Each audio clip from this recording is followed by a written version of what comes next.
All right, hello, my investor friends. This is Ken Renner. I'm just getting back with you regarding some pre-closing and post-closing tips that I wanted to share with you, especially to optimize your property, get everything working, get this new business of yours up and running. That's what these little houses are. They're each have their own business. So I'm pretty much approaching what we want to talk about 2 weeks out before closing, and then during closing, and then post closing, so that you guys have a, understanding of what our team does. Especially, this is mostly meant for those that are long distance buyers. For those that are in town, of course, you'll be able to handle some of this along with our team as well, as far as like walkthroughs and things like that. But and we are a turnkey provider. So if you're out of state, about 80% of the my buyers are out of state, as well as very few of them actually ever really visit their properties. So they put their trust in my hands, and I really appreciate that, and I appreciate the referrals and continued business. So, anyways, I wanted to go ahead and go over these important tips. This is about 2 weeks before closing. You'll be getting calls or emails from the builder for doing a walkthrough on the property. Always refer that back to our team, myself and Sabrina, who is my walkthrough manager.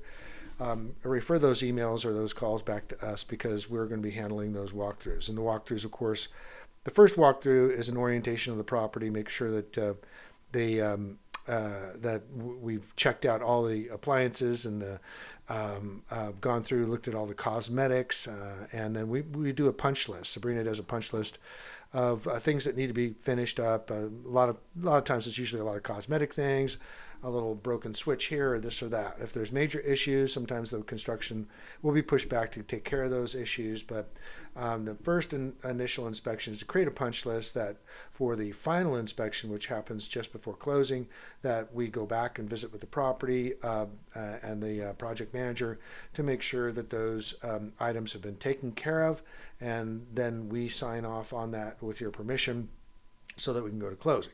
So there's two inspections. The first one is initial walkthrough, orientation, and tagging the house is what we call it. And then the second walkthrough is to sign off on the things that that was mentioned in the first walk. So also, if you want to do a third-party inspection, it can be kind of difficult to arrange that. We encourage it if you'd like it. The third-party inspection is done by your own hired state licensed inspector, which I can help you with getting that lined up. The only thing is, a lot of times, because these things are happening towards the end of construction, a lot of times the inspector will get out there and the electricity isn't fully on, or the appliance, the dishwasher hasn't been installed, or whatever it is. So if you are going to do a third-party inspection, then we need to know about it ahead of time and coordinate as much as we can towards close to closing as possible. But the problem is, the builder usually wants to see those 2 weeks ahead of time, and the house isn't done yet. So the other option is your property is under a 12-month warranty, which allow you to do an inspection just before the warranty is up, and that's a lot of times a little more convenient. Be able to get the inspector out there without having the hassle of a big construction thing going on. So that's another note that we could do, is that do your inspection maybe at the 11th month of ownership. And and that's also a good time to also visit with the tenants. Because the house has, when it goes through a summer and a winter, it goes through a season, and there's always little stuff that comes up, and so it's a great warranty checklist.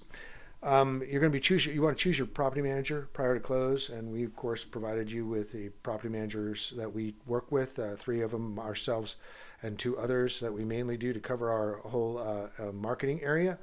And so I want to make sure that we get them started a couple weeks before closing, because there's a lot of homes that we're closing in the same neighborhood they're closing right now, that maybe people that are looking right now may not want to move in for a month or so, and your property would be a coming soon property if it hasn't already closed yet.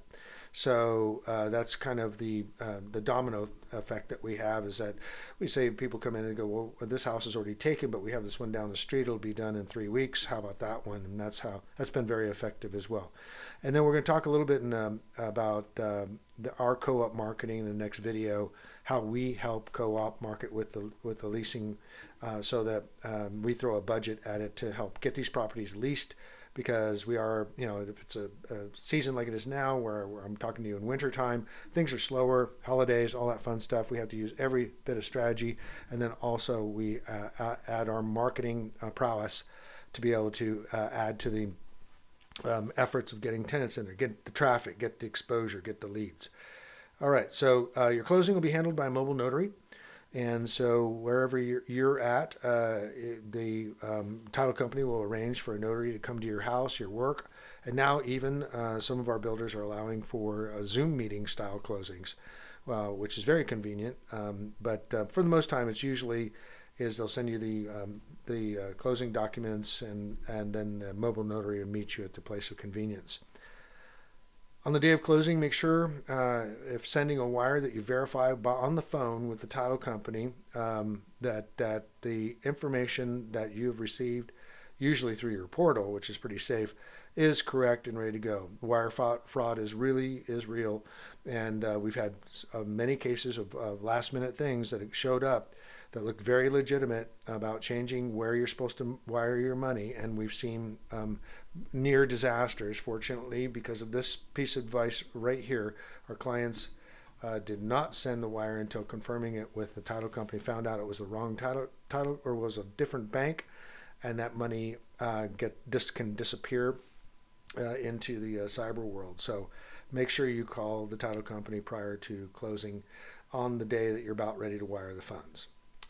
Okay, so once closed, the manager will pick up the keys and start the post-closing routines. If you don't already have an irrigation system and sod in the back, complete sod in the backyard, they will help arrange for irrigation and sod so that your home will look like a brand new house with beautiful green grass. One of the things that we do have, some of the issues in some of the areas that we have, is drought restrictions. And so we've worked around that with most of our subdivisions, where the builder doesn't necessarily want to put the grass in when they're under water restrictions, but we've worked it out where if we file a waiver with them, that they'll go ahead and put the sod down. But they don't put the sod down, or nor should it be put down, until the irrigation is in place. So right after closing, and actually before closing, our team's going to get the plot plan for your property so that we can get an irrigation quote. But the irrigation systems are relatively reasonable, and it's nice to have them. I highly recommend them. They're not required, but I highly recommend them just for the preservation and long term for the property. All right, fridges. That's a question. I encourage putting refrigerators in because we're trying to keep the upfront expenses down for a tenant, and that's the biggest concern that they have, is these expenses that they had. A lot of these people are moving out of apartments where they had everything provided, and so I encourage a fridge, and if you want to, and the property manager can help you with that as well. If you don't want to put a fridge in, that's fine. A lot of times people have their own fridges. The good thing about that is people can put that fridge in the garage, so they have an extra one. That's why we don't usually recommend washers and dryers, because if you install a washer and dryer and the tenant who's coming from another home has their own washer and dryer, they don't have anything to do with it, or maybe they have the wrong attachments and they couldn't put it in. So the bottom line is that unless it's asked for and negotiated, I would not worry about washers and dryers. Some of our homes are, definitely affordable houses, and they don't come with built-in microwaves. You may want to consider, microwaves are cheap, $250 for a countertop microwave. I want to consider throwing that in there once again to keep the tenant's long-term costs down. Garage door openers are advised. It's good for safety, and it makes the tenant feel more comfortable that they can just go right in their garage. And then you're going to also have your lock changes, which are required by the state of Texas, that the locks are changed, and there are certain Texas property code things that they check on, which is some peepholes in areas where they have to put them, required by law, things like that. But that's something the property manager also handles. Utility transfers, it varies from neighborhood to neighborhood, varies from property manager to property manager, depending on who will be handling the utility transfers, but usually it's the property manager and the owner. If you're going to be putting it in your own name, there is an application that needs to be done. It could be done online. Sometimes in these more older remote areas where they're not online. Sometimes you have to actually walk in. Our property manager walks in with a check to get the water turned on and gas turned on. But a lot of these neighborhoods don't have gas, but the electricity as well. So it's important because once the utilities go off, then it's not conducive. People can't come to see the property. They can't turn the lights on and all that kind of stuff. Can't run the sprinklers, all that. So utilities are important. Your property manager will get with you on that. So some other tips of post-closing is file a change of address with the local post office to make sure you get the mail addressed to you. So we've had a lot of cases where the even though the tax records are supposed to be changed at closing and you put your mailing address on your closing documents when you send them in, a lot of times the clerks that fill this out don't get the tax records right, and they end up making the property address the owner's mailing address. So the property then the mail ends up going to the property, and a lot of it's junk mail, but some of it's important, especially tax filings, tax assessments, and things like that. And it goes to the property, and the tenants don't know what to do with it. Maybe they'll store it up and give it to the property manager someday, maybe. But the bottom line, this is a little trick that we do, is file a change of address form with the local post office at closing, which really, I think it's good for a year, so that you'll at least get your mail coming to you that's addressed to you, even if the records aren't changed. So that's another thing you want to do about 30 days after closing. You want to go ahead and check, check your tax record. You go to the county website, you can look up your name, look at the property address, and make sure your mailing address is correct in the tax record. And that will hopefully prevent any of the mail, especially your tax assessments, going to the property rather than to your mailing address. Another important one is to check with the homeowners association, the HOA that you have. Check it post-closing. You can probably do that at the 30-day mark too. Just give them time to make sure that it's done. You're actually paying for this at closing, is to get the mailing addresses right for you. But a lot of times clerks put it in wrong, and the HOA statements go to the home, and that's not really the tenant's responsibility. It may, if you have your property manager that's supposed to pay them, it may be going to you, or we've seen it go to the property manager when it was supposed to come to you, and a lot of times it ends up being many months behind, and because they sent it to the wrong address. So getting your addresses correct is definitely post-closing notes that we've had enough issues with it that I want to make an point with you here to make sure that you look at it. Beware of the tax and escrow overages and shortages. Okay, so this is another important thing. It's caught a couple people by surprise, more than a few. So a lot of times if you're closing a home in the middle of the year, if it was new construction, it might have been land value when they assessed it. Let's say 2023, January 1st, it was a house, land, the home was going to be built.